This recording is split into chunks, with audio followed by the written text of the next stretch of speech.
Ayana was a well-known merchant in her land, traveling from village to village, delivering goods and packages. She was reliable, honest, and hardworking. One day, as Ayana rested by her cart in the bustling market of Ngomi, a hooded man approached her. His clothes were plain, but his voice was commanding. "I need this delivered to Elder Musa in the village of Nyali," he said, handing her a wooden box with a golden lock. "Do not open it no matter what happens. Do not stop until it is in his hands." The man paid her handsomely, more money than Ayana had ever seen. She agreed, placed the box carefully in her cart, and set off the next morning. The road to Nyali was long and dusty, cutting through hills, valleys, and the dense forest. Ayana's donkey moved at a steady pace as she sang softly to herself, trying to ignore the strange feeling that crept into her heart every time she glanced at the package. That night, as she camped under the stars, Ayana heard soft whispers. At first, she thought it was the wind, but the sound grew clearer. It seemed to come from the box. "Ayana," the voice said gently, "you work so hard. Don't you deserve more? Open the box. Find your reward." Startled, Ayana jumped up, her heart pounding. She looked around the empty campsite. The whispers stopped, but her curiosity grew. What was in the box? Why did it feel alive? She shook her head, trying to calm herself. "It's just my tired mind," she muttered. "I'll deliver it like I promised." But the whispers stayed with her, growing louder as she continued her journey. As Ayana entered the forest, the air grew cool and the shadows long. The forest was known for being dangerous, filled with wild animals and thieves. Ayana kept a firm grip on her cart, her eyes scanning the trees. Suddenly, a group of bandits appeared, blocking her path. They were armed with knives and sticks, their faces covered with cloth. "Hand over everything!" one of them shouted, stepping forward. Ayana's heart raced, but she tried to stay calm. "Please take my food and fabrics, but leave this package. It's not mine." The leader smirked. "If it's so special, we want it." He reached for the wooden box, but the moment his hand touched it, a bright golden light exploded from the package. The bandits screamed and fled into the trees, leaving Ayana alone with the glowing box. Ayana stared in shock. The whispers returned, louder and clearer than ever. Ayana made it out of the forest and camped by a river that night. She couldn't stop thinking about the box. Why had it glowed? What was inside? The whispers had taken root in her mind, tempting her with promises.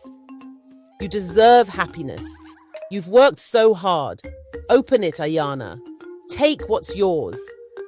Finally, she gave in. Her hands trembled as she broke the golden lock and opened the box. Inside, she found a glowing crystal pulsing softly like it was alive. The moment she touched it, Ayana felt a warm energy flow through her body. Her old clothes turned into fine silk. Her donkey cart transformed into a grand caravan, and her simple goods became treasures of gold and jewels. Ayana gasped in delight. She had never seen such wealth. "This is my reward," she whispered. "I can finally live a good life." Ayana returned to her village without delivering the package, her new caravan drawing stares of admiration and envy. She bought a grand house, filled it with beautiful furniture, and wore the finest clothes. People who once ignored her now treated her with respect. Ayana basked in her new life, feeling powerful and happy. But soon, the strange dreams began. Every night, Ayana dreamed of the hooded man who had given her the package. He stood in the shadows, pointing at her, his voice echoing in her mind. "You took what wasn't yours, Ayana." During the day, she started seeing things that weren't there. Shadows moved in the corners of her vision, and whispers followed her wherever she went. Her once happy life began to feel like a nightmare. As the days passed, Ayana's dreams grew darker. She saw her caravan turning to dust, her riches melting away, and her house crumbling. The hooded man's voice haunted her. "You must return the crystal. Find me before it's too late." Ayana realized her mistake. The wealth and power she had taken weren't meant for her. The crystal was cursed, and its curse was consuming her mind. If she didn't act soon, she would lose her senses completely. Desperate, Ayana packed what little she could carry and set off to find the hooded man. She didn't know where he had come from or how to reach him, but she knew she had to try. Ayana traveled from village to village, asking everyone if they had seen the hooded man. People shook their heads, not knowing who she was talking about. One day, she heard of a wise woman who lived near the edge of the Nguvu forest. "She knows many things," a villager told her. "Perhaps she can help you." Ayana found the wise woman, an old lady with sharp eyes and a gentle smile. Ayana explained everything, how she had opened the box, taken the crystal, and now suffered the curse. The wise woman listened carefully and then said, "The man who gave you the package is no ordinary person. You took what wasn't yours, and now you must return it. Only he can lift the curse." Following the wise woman's instructions of where the hooded man lived, Ayana traveled deep into the forest and she found the him in a quiet cave. Ayana knelt before him, her heart heavy with guilt. The man, his eyes glowing faintly, spoke in a calm but stern voice. "You took what was not yours," he said. "The crystal was not meant to bring you wealth or power. It is a sacred object, entrusted to me to deliver to its rightful owner. By opening the box, you disrupted the balance it was meant to maintain." Ayana's voice trembled. "I was wrong. Please, tell me how I can fix this." The hooded man gazed at her for a long moment. "The only way to atone is to complete what you were tasked to do. Take the crystal to its rightful source. The journey will not be easy, and you will face dangers. The curse will not leave you until the crystal is returned to where it belongs." Ayana's heart sank. She had already suffered so much, but she knew this was the only way. She nodded. "I will do it." Ayana left the cave, the weight of the crystal heavy in her hands. The hooded man had told her the crystal's rightful place was deep in the mountains of Nguvu, where a hidden shrine awaited it. This was farther than she had ever traveled before, and the path was treacherous. Her riches, her grand caravan, and her fine clothes were gone. She had nothing but her donkey and the wooden box that now held the glowing crystal once more. The whispers returned, but they were different now, pleading and haunting. "Turn back, Ayana," they said. "This is not your fight. Take the crystal and live." Ayana ignored them. She was determined to make things right. The journey through the mountains tested Ayana's strength and resolve. The path was steep and icy winds cut through her thin cloak. Her donkey struggled to climb, and there were times when Ayana had to push the cart herself.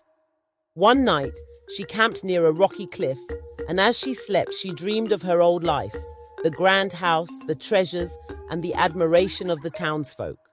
The dream felt so real that she woke up longing to turn back. But when she opened her eyes, she saw the crystal glowing faintly through the box, as if urging her forward. She whispered to herself, "I must finish this." The next day, Ayana faced her greatest challenge. A bridge made of old ropes and wooden planks hung over a deep canyon. The wind howled, making the bridge sway dangerously.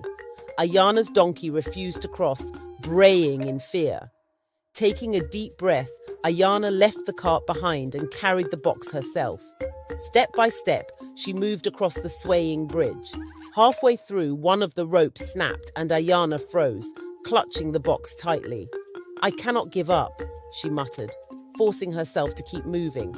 After days of climbing and enduring the harsh mountain terrain, Ayana finally reached the shrine. It was a small, hidden temple carved into the mountain's side, its entrance guarded by 2 stone statues of ancient warriors. The air was still, and the whispers in her mind grew silent. Inside the shrine, Ayana saw an altar glowing faintly with golden light. It seemed to call to her, pulling her forward. She approached the altar, her hands trembling as she placed the box and the crystal upon it. As soon as she did, the room filled with a warm, blinding light. Ayana fell to her knees as a deep voice echoed through the chamber. "You have restored balance, Ayana," the voice said.